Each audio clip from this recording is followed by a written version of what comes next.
Something terrible happened to a local student. In Darry's head, it was labeled as a missing persons case, a rather common way to identify something of that sort after information was withheld. Darry Jenner, 19, a former Bannon High student, went missing on Wednesday. Witnesses claimed to have seen a large winged humanoid creature in the area, but allegations were unconfirmed. Reports were conflicting and more information would be released soon. That was one way to gloss over truth. But what is truth?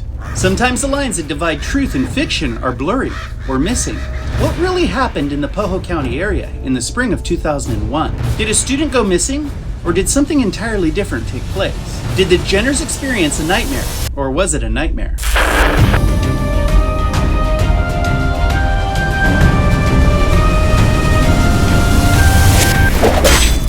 Two kids were on their way home for spring break and ended up in the way.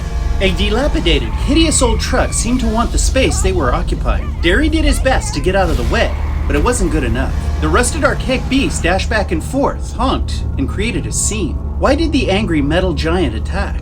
Our first guess? Inbreeding. That is, until this nightmare progressed. Two siblings did what anyone would do. They continued down the old 9 highway towards their home. Unfortunately for them, their plans changed, because someone or something changed them. It's beating you.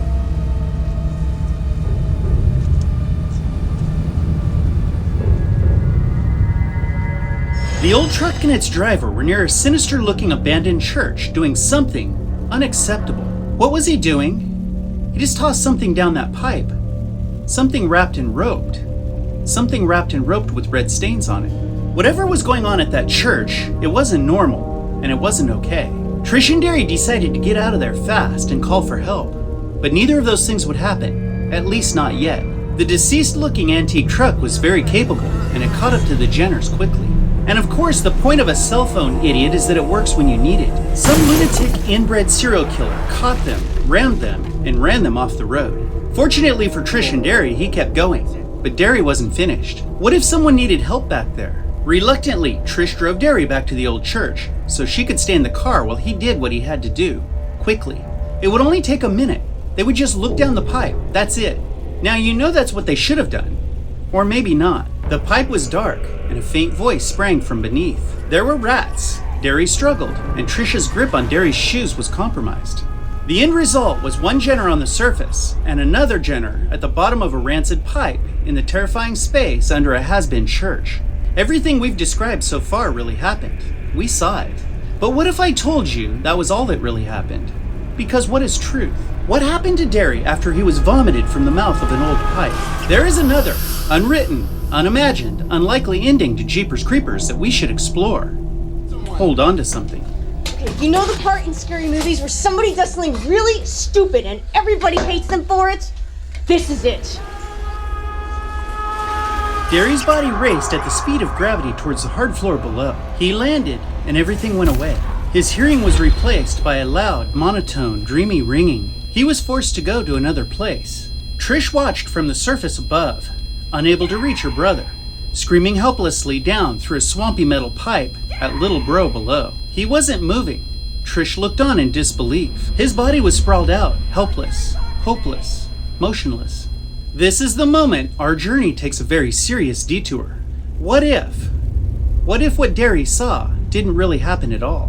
What if he really did bump his head? There are some bizarre things that happened and can't be explained away easily. The idea of a flying humanoid creature feeding on humans is a hard pill to swallow. But on top of that, why were the wrapped and roped bodies so far from where Darry landed? And Kenny and Darla, the two kids that Trish and Darry had just been discussing, the odds of finding their bodies among all those corpses seems astronomical. Thank you so much. By the way, thank you for this. Trisha Jenner coming through in the clutch. When Darry woke up after his shocking fall, he witnessed something terrible. Something so terrible he couldn't have imagined it, not even in his worst, most terrible nightmare. Everything in the House of Pain was almost impossible to believe. Well over 300 bodies, preserved, some over 200 years old. He climbed out of one nightmare and stepped into another. Trish's old Chevy rushed them towards safety and a payphone. But it wasn't a normal payphone. It was a magic, psychic hotline payphone that miraculously rang when they arrived at its location. The handset speaker broadcast was a cryptic message, spoken in parables. Somehow the person on the other end of the phone knew what Darry had witnessed. She knew about the truck and all the bodies he had discovered. She saw them too. She told him if he heard a specific song, he had to run because it meant something terrible for him. How could even the best mystic know so many details about Darry's recent past and tragic forecast?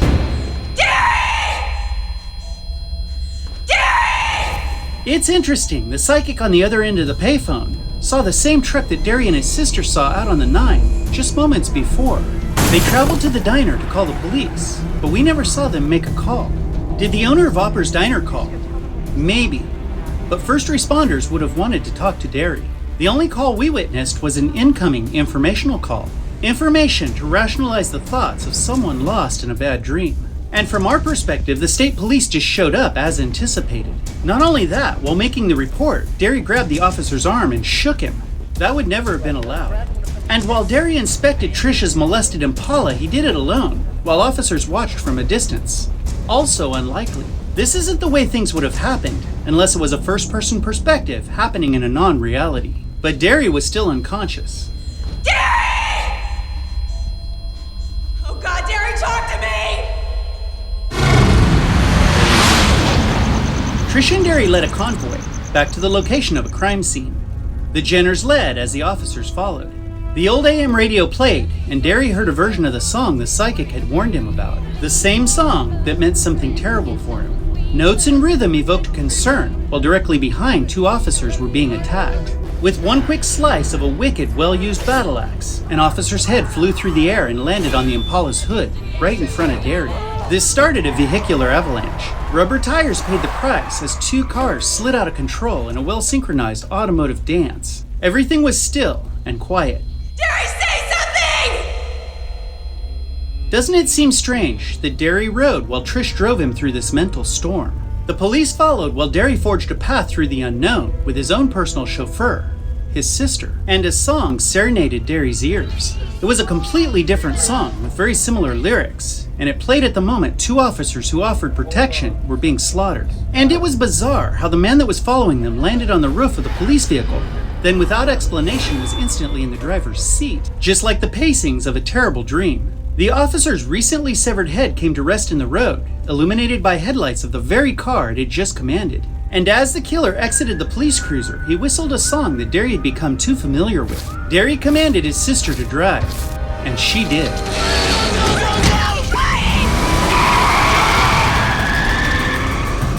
They raced off into the night and found refuge at a remote, desolate old house. They arranged to use the phone but never made a call. The power went out. Once again, Darry was confronted with a persistent adversary. The old lady fired her weapon, and the pursuer exploded in a ball of fire. It flew through the air and landed in her dilapidated old house. How is that possible? And even more unbelievable, the old lady followed it inside. After 3 shots rang out from a double-barrel shotgun, a monster emerged from the dark house. So that's how it was possible. It wasn't really a man at all. A man morphed into a monster right before our eyes, in Darry's dream. Say something, you're scaring the shit out of me! A monster leaped onto their car, and Darry drove the narrative once again. Hit him, Trish. Hard. Do it! Darry was struggling to regain consciousness. His eyes darted back and forth, and his pulse raced. They damaged the creature, but it returned at the sheriff's station. Every time they narrowly escaped, the monster found them, just like every other nightmare Darry had lived through since he was a child. It found them at the diner, during the escort, at the cat lady's house, and at the sheriff's station. But this time was different. It grabbed Darry. It was scaly and strong. He could feel it. It reeked of death. He could smell it. And it had strange fingers on its head and huge bat wings. Darry felt the loss of gravity, and pained glass punctured his skin as he was pushed through a large window. He could hear his sister calling for him far below.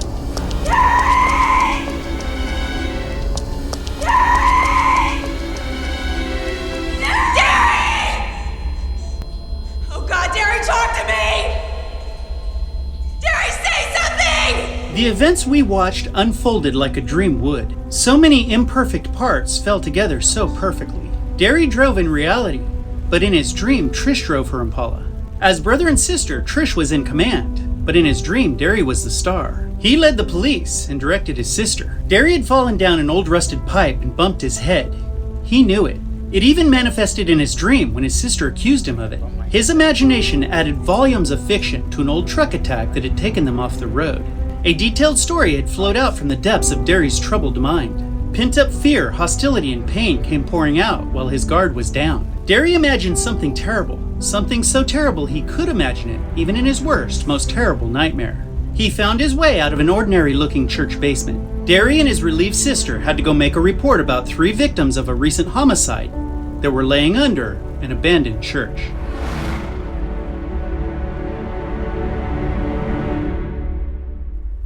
What do you think? Could Darry's nightmare have been a trauma-induced nightmare? Did he bump his head? Unlikely. Jack Taggart would suggest otherwise, as would Double D, Minxie, and others. But it is interesting to think of alternate outcomes and excuses for unbelievable coincidences. It is also nice to imagine that Darry lived and is alive and well, even if we just imagine it for a short time. Dreamed it. I dream a lot of things. Let us know your thoughts and sub up and ring that bell so you don't miss another glorious episode of the Beating You Video Library. Until next time, we'll see you.